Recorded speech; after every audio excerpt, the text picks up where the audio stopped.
And if this is the case, then each and every member is important in the Church of God, and there is no one of us that should feel intimidated, or there is no one even, or there is no one of us should intimidate one another.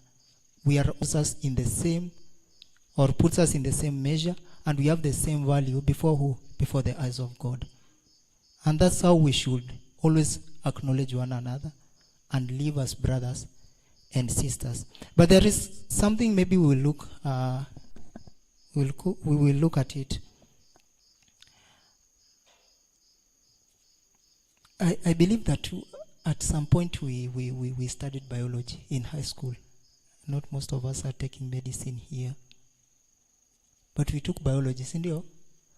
And I believe that we remember the CNS, the central nervous system, sindio? When what?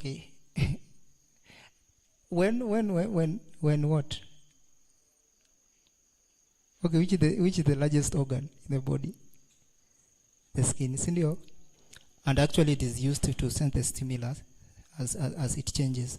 But we see, like, when a change is detected, a message is sent where? To the central nervous system, or to the brain, sindio? And then the brain interprets the message, and then it sends back a response of how the organ should respond. But I want us to think this way. If Christ has compared himself as the head and then the church as the body, and if this is how the body works, then what does it mean? If the body suffers, then the head does what? Will feel the same pain, because it is the body that, not the body, but the head, because it is the head that interprets what? Pain. And maybe we have an analogy of this. Let us go to the book of Acts chapter 5. We remember the case of Saul. Saul was a persecutor of the church. Chapter 9, verse 4 and 5 of Acts.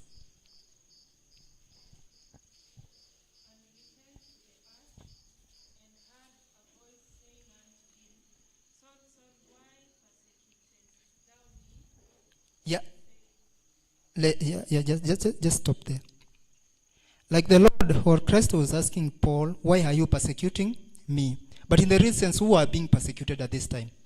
They were Christians. Sindio? In the book of Acts chapter 8 verse 1, you will find it there. Like the persecution rose against the church of God. But when the church was being persecuted, actually the Bible says, or Christ says, he was the one who was being persecuted. He was the one who was being persecuted.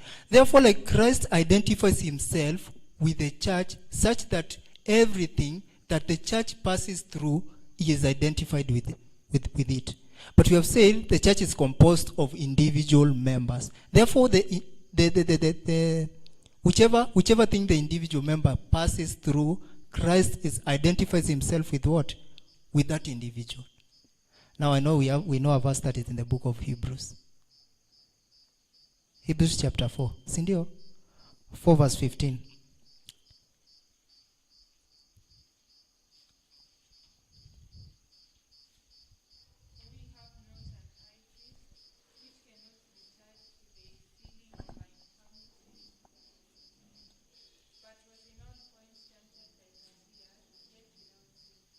Yeah, like we are told, we don't have an high priest who cannot be touched with the feelings of our infirmities, but was on all points tempted as we are, yet without sin. And so, like, this shows, like, whichever thing that we go through, whichever thing each and every member goes through, Christ is touched with the feeling of the infirmity of that individual. And you see, like, there is a very deep a connection or a relationship that exists between the people and Christ. Like, Christ identifies himself with each and every member, with each and every human being. And this should draw us nearer. Because if someone is able to identify with you, most of the time we wish that people could enter our shoes and identify with the circumstances that we are going through. But we are told here there is one who is touched. He doesn't only see, but he is touched with the feeling of our infirmities. And I believe this is a precious thought that we should consider, even in our own lives and as a church.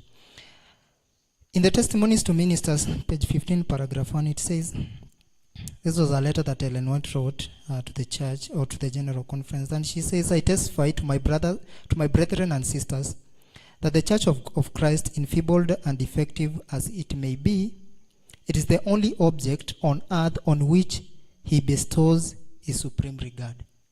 And so we can consider like the supreme regard that Christ places on each and every one of us. Each and every one of us. And this was you see, the New Testament was written during the times of the apostles. And they acknowledged these things, and they held unto these things. They saw each and every one of them as a brother and as a sister. When you read about the book of Acts, we are told there is none of them that lacked. Whereas if a need arose in the church, each and everyone was willing to do what? To give for the benefit of who? Of others. And there is a very beautiful picture that is given in the book of Acts of the Apostles by Ellen White that is described like Christ was seen in each and every member. As they saw each and every one, they saw Christ. But what brought because now we'll turn to the falling away. Yeah, falling away from the truth. If this is the spirit that existed in the early church, the apostles, and the Church of Christ has always been there. And by the way, this spirit did not only exist in the Church of the Apostles. Like when you read the book of the 5 books, the Genesis, Exodus, Leviticus, Numbers, and Deuteronomy, you will find that although the gospel there is spoken as shadows, but the way it is spoken, if we read deeper, you will find that the same principles are outlined. The same principles of the gospel are outlined in those books. Like this is how God has designed the church to be. But what led to the history that we have been studying? We have been studying the books of Daniel and the book of Daniel and the book of Revelation. And maybe we'll start with a book that we know. But even before we go that, there was a time that Paul was in Thessalonica. I don't know if it is Thessalonica, whichever. Yeah, he was in Thessalonica, and actually Paul preached preached at that city, and after preaching, he planted a church. But there were some things that Paul dealt with. And when you look at the letters of Paul, he doesn't deal with one phase of the gospel. Like he deals and he outlines it and then consummates it with the second coming of Christ. Like that is how he always outlines the gospel. The sufferings and the sacrifice of Jesus Christ, the Christian living, and later the glorification of the church. And maybe 1 Thessalonians chapter 1 verse 10.